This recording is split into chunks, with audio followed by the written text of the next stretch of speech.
Allez, on y va. C'est une Mishnah dans ma série Kilaim. Il est marqué comme ça. Alors, on fait le shiur Leilou Nishmat. Yaakov Ben Joar, dont aujourd'hui on célèbre les Shivra. Rabbi Meir Omer Mishum Rabbi Ishmael Kol Shlosha Deloin. Mais là, je me suis trompé, excusez-moi. C'est une Gemara dans ma série Ibamot, où il est marqué Rav Ava Kametsahara le Debitu. Qui amar le avidili klofre avdale chimtse. Alors, tout compris. Hein? Non, c'est comment elle est connue. Écoutez bien, les gars. Bon, il y a rien de fait exprès. Hein. C'est vraiment la Gemara d'aujourd'hui. Alors, le Amora, Abba Baraivou, il était appelé Rav. Tu as entendu parler de Rav dans la Gemara. Okay, c'était un Amora, c'était pas le Rav, machin, il s'appelait Rav. Tellement il était fort, c'était comme on dit aujourd'hui, tu dis le Rav, c'est le. Les gars, il n'y a pas d'autre, c'était lui, c'était le Rav. On dit qu'il était l'un des derniers Tanaïm et l'un des premiers Amoraïm. Tanaïm, c'était ceux qui ont fait la Mishnah, okay, les rabbins de l'époque Mishnah, et l'époque des rabbins de la Gemara, c'était les Amora. Lui, Rav, il se situe à la fin de la première période et au début de la seconde. D'ailleurs, il est réputé pour que même s'il était arrivé au début de la seconde période, il était pris en considération par ses confrères comme quelqu'un qui était de la première période, c'est-à-dire de la Mishnah. On disait Rav Tanahu ou Palig. Des fois, la Gemara dit, mais comment Rav peut se permettre de dire une chose pareille? Pourtant, il va aller en s'opposant, du coup, à des gens plus grands que lui. La Gemara dit, non, Rav, on peut le considérer encore comme Tana. Il peut être en marloquette. Quoi qu'il en soit, Ulama Torah Mipi Rabbi Yehuda Hanassi, c'était justement l'un des élèves de Rabbi Yehuda Hanassi, de celui qui a édité la Mishnah, et Kacher Bikesh Mimena Levashelo Addashim. Alors, excusez-moi. Et il y a marqué que il avait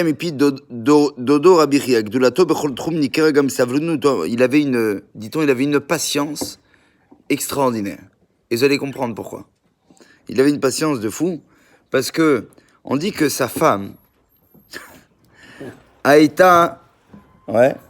on dit que sa femme, elle faisait toujours exactement l'inverse de ce que lui voulait. Toujours. Jusque-là, tu vas me dire, rien de spécial. Non, mais là, c'était vraiment Shmet. C'était connu, elle était Madame Shmata. Elle faisait ça pourquoi? Pourquoi elle faisait ça, à votre avis? Contrarier son mari. Exactement, c'est tout. Pas plus que ça. D'accord. On sent du vécu, on sent.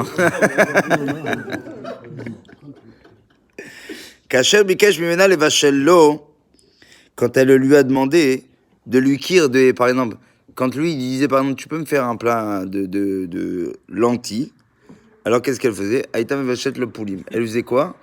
Elle faisait, non, poulim, des haricots. Kitniot, Kacher Bikesh Tavshilo poulim, Bishlavlo Adashim. Et quand elle demandait des lentilles. Non, quand il voulait des haricots, elle lui faisait quoi? Des lentilles. Alors, on dit que quand un jour a grandi son fils, la Gemara raconte, l'histoire elle est très connue. L'histoire elle est que son fils, un jour il a grandi. Son fils c'était qui? C'était Rabbi Chia, du temps de la Gemara. Et Rabbi Chia, qu'est-ce qu'il faisait? Sa mère elle disait, dis à ton père qu'est-ce qu'il veut manger.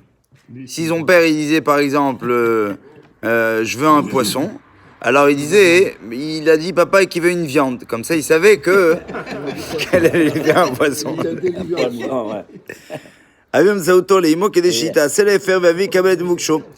Hein? Alors, ouais, sûrement. Ouais, comme 80%, c'est ça? Je crois 80. Alors, Rav, lo yada tirkumo shel beno. Donc Rav, lui, maintenant, pendant quelques temps, il voit que ce qu'il demande, il l'a. Alors, il a commencé à dire, il voit son fils chaque fois qu'il ramène le plateau, il dit « Ta mère, elle a commencé maintenant, ça y est, avec des années, elle a compris, enfin. Oui.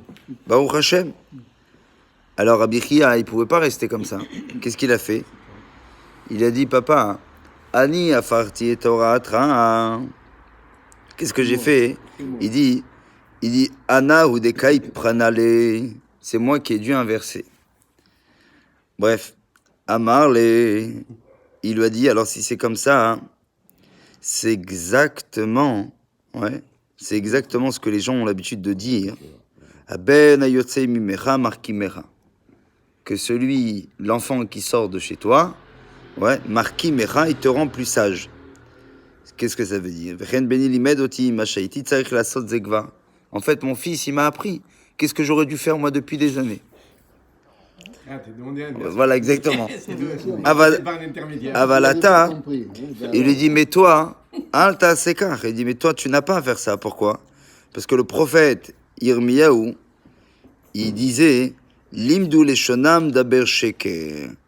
Comment on appelle ça? Il pleurait un petit peu sur ces gens dont le Beth Amikdash allait être détruit, mais dont malheureusement, les fautes ne leur rappelaient pas la gravité de leurs mauvaises actions. Et quand il parlait de leurs mauvaises actions, que disait-il? Il disait, l'imedou les shonam, leur langue s'est habituée à dire des choses mensongères.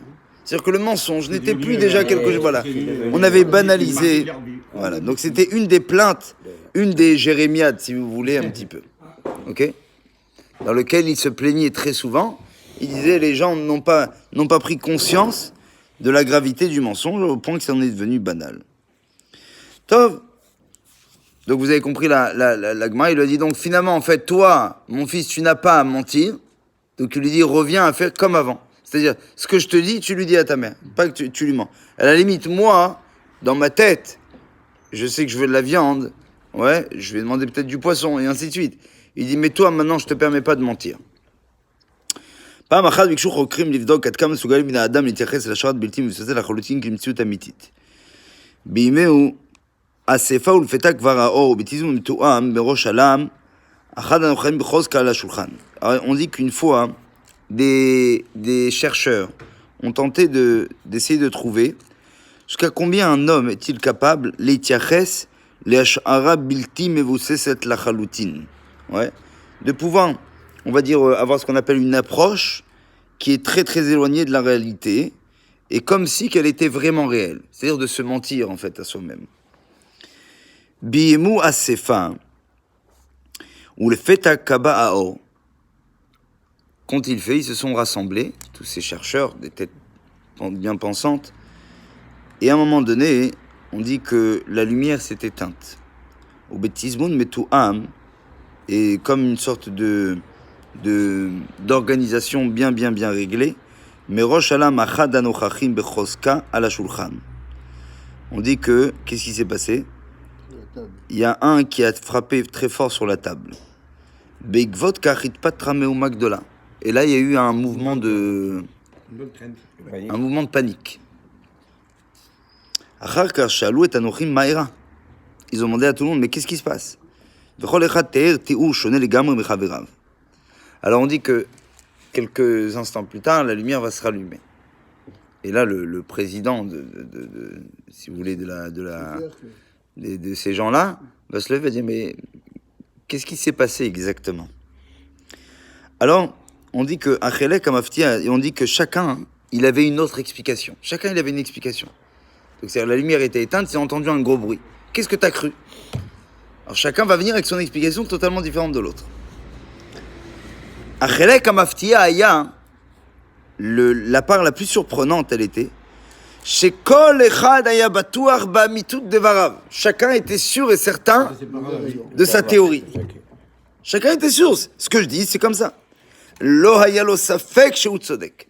Il n'avait pas un seul instant qui pouvait avoir un doute sur ce qu'il disait. Après, Friedlander Mevis, il posait ma maro chez Bo, Minater et Trunat à Sheker et Migarotea. Après, Friedlander, c'est un rave qui a fait un livre qui est très très connu, qui s'appelle le Siftei Chaim, donc qui a été traduit, je crois, en français, ça fait pas longtemps, si je me rappelle bien. très très beau livre. Et Abraham Friedlander, il parle justement des méfaits du mensonge, ouais, et ses conséquences. Il dit pourquoi un homme, il a un penchant pour le mensonge. D'où vient cette netia, d'où vient cette déviation-là?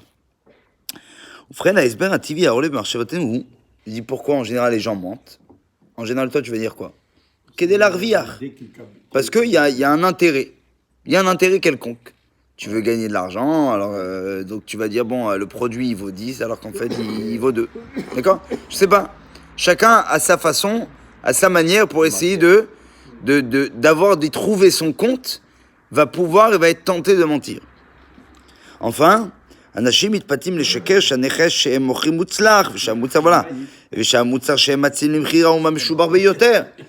Que le produit qu'il a en vente, c'est la meilleure qualité. בעבור בצע כסף, אנשים גם נוטים לשקר כדי לפאר את עצמם, où les gens ont l'habitude aussi de se la jouer. De dire, moi je suis, et moi je connais, et ainsi de suite. Pourquoi? Pour se vanter. Mais il y a toujours un intérêt quelconque, en tout cas. Le mensonge, il aboutit parce que, quelque part, l'homme a un intérêt de mentir. Bram, ketzad nasbir et haouda, mais comment allez-vous expliquer שיש בנפש האדם נטייה לשקר גם בלא כל רווח, que certains mentent, même sans aucun intérêt. לפעמים אנשים מציבים פרטים לאירוע שראו, או אפילו מספרים מסעים שלא היה ולא נברא, כאילו ראו אותו בנוהל גם כאשר להם כל תועלת מן השקר. Vous avez des gens qui vont vous raconter, voilà une histoire, ils vont dire on était pas des milliers et des cents, on était 8600, d'accord? Et j'ai vu là-bas la star un tel, et j'ai vu l'autre, et il dit maintenant, à quoi ça va servir cette histoire? Pourquoi il en raconte plus? Pourquoi il exagère? Et cette exagération qui est mensongère va rien lui apporter de particulier. Et pourtant, il le fait quand même. Il ment quand même. C'est ancré dans sa peau, dans ce qu'il dit. Alors il dit comme ça. Il dit comment ça se fait qu'un homme il aime le mensonge? Il dit Trila lenu levarer bechol adam kaimet netia leshekar. D'abord, ce qui est important de savoir, c'est que tout le monde a ça. Abdika kalab yoter ou liskor el yeladim. Le mieux, c'est quoi? C'est de sonder un enfant. Yeladim même bnei adam baalei trunot zeot limvugarim. Il dit les enfants, ils ont les mêmes traits de caractère que les adultes. Faut arrêter de croire ça. Seulement, la seule différence, lo itpatra bekirbam busha shetigrom lahem laastir et rotzonotehem. Il y a eux encore, ils n'ont pas encore ils ont l'innocence et ils ont surtout pas cette volonté de cacher les défauts qu'ils détiennent. D'accord? Que nous on a des défauts, on va dire non, je suis pas d'accord voilà. Alors qu'un enfant, non, un enfant il va faire une chose, il va le faire devant toi. Exactement. Il dit donc du coup, abdika kalab yoter liskor yeladim bnei adam baalei trunot. הילדים משחקים בעולם שלם של דמיון, ללא בושה, הם חוצים יבשות וגבולות, הבנות מרגיעות את הבובות, הבוכיות. Il dit un enfant qui va prendre sa poupée, il va lui parler, même devant toi. והבנים מסתערים באמץ על הגנב שחדר על החדר, והם עסוקים בדמיונם כאילו מציאות ממש. Ils arrivent les enfants à jouer des jeux de rôle, ok, la police, le voleur. אני מניח שמעט ראשון פעילותם אינה מוגדרת בפרשנות כשקר. Est-ce que ça s'appelle du mensonge ce qu'ils font? Oui, bien évidemment. Ils se mentent. Les enfants se mentent. C'est pas la réalité du tout. Il dit, mais il y a personne qui a dit, attendez, c'est mensonger, qu'est-ce que vous faites? D'accord? Il y a personne qui a été débile pour leur dire, oh, mais à qui tu parles? Tu parles à un nounours, mais il y a rien. Comment tu lui parles? Bref. אם נסכים שכל מה שאינו אמת הוא מציאות, הרי שקר, די בכך שנסכים שהבובה שהילד המרגיע אינה בוכה, כדי שלא נתנגד להנחה שיש בהתנהגות זו מגווני שקר. Il dit, c'est pour ça, אם נסכים שכל מה שאינו אמת הוא מציאות, הרי הוא שקר, si on accepte que tout ce qui n'est pas réel, ça s'appelle du mensonge, די בכך, ça suffit, שנסכים שהבובה שהילד המרגיע אינה בוכה. On arrive à comprendre que le petit nounours n'est pas en train de pleurer, כדי שלא נתנגד להנחה שיש בהתנהגות זו מגווני שקר. Seulement, il dit comme ça. Le problème, c'est que ça, c'est quand il était enfant. Mais plus tard, le gars, il grandit. Enfin, la fille et le gars, ils grandissent. Et donc, qu'est-ce qui se passe? הוא מתבייש בה, כי מנוגדת לשכל ולפיכך הוא מסווה אותה ומשתמש בה באופן שאחרים אינם יודעים לזהות אותה. מכאן נובעת אהבת בני אדם לקרוא סיפורים שלא היו ולא נבראו ולחזות בעלילות שטבעו אנשים בעלי דמיון מפותח. Il dit pourquoi il va continuer à mentir quand il sera grand? Bien sans intérêt. Parce que quelque part, il n'a jamais été détaché de la virtualité de son enfance.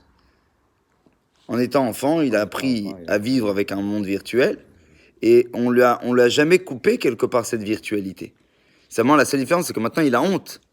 Ouais. Il aurait trop honte de dire clairement aux autres, salut les gars, je mens, et c'est mon virtuel à moi, j'adore. Non. Moi, je pense à les jeux, les gamins, les gamins, je dis les gamins, parce que c'est pas vrai, c'est pas des gamins.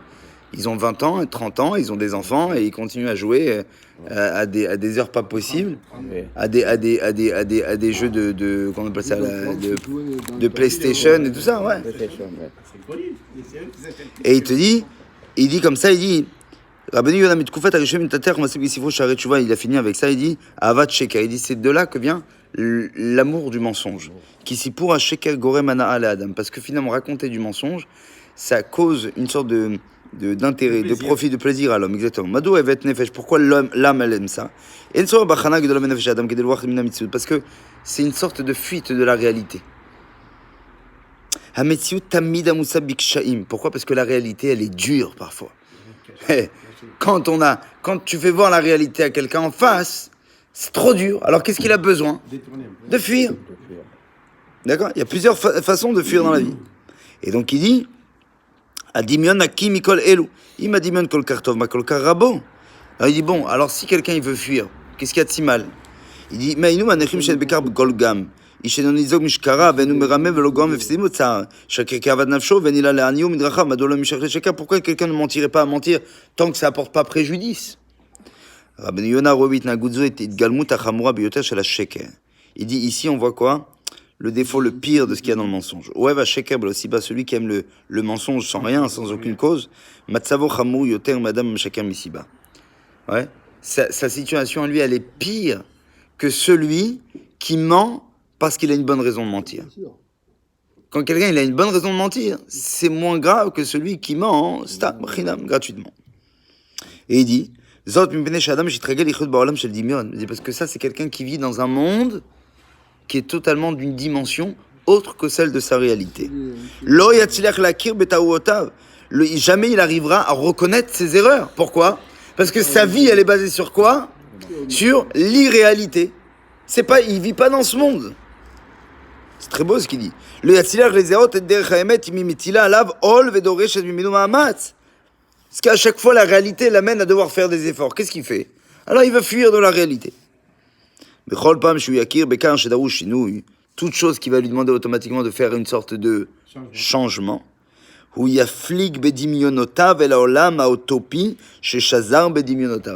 va revenir dans ce monde utopique dans lequel il a toujours réalisé cette dimension. Où il est là où il est bien. Tout le monde l'aime bien. Et lui, il aime tout le monde. Car et comme ça, une vie entière peut passer. Alors que malheureusement, le bord, ou du moins les plages, si vous voulez un petit peu de la vérité, loïske la guia, il n'en aura pas eu le mérite de pouvoir l'atteindre. Vous voyez ce que je veux dire?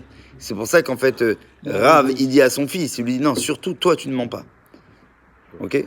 On n'a pas le droit de mentir, mais il dit, la gravité d'un mensonge, c'est parce que l'homme s'est habitué à vivre dans une dimension qui n'est pas la vraie, donc automatiquement les gens fuient.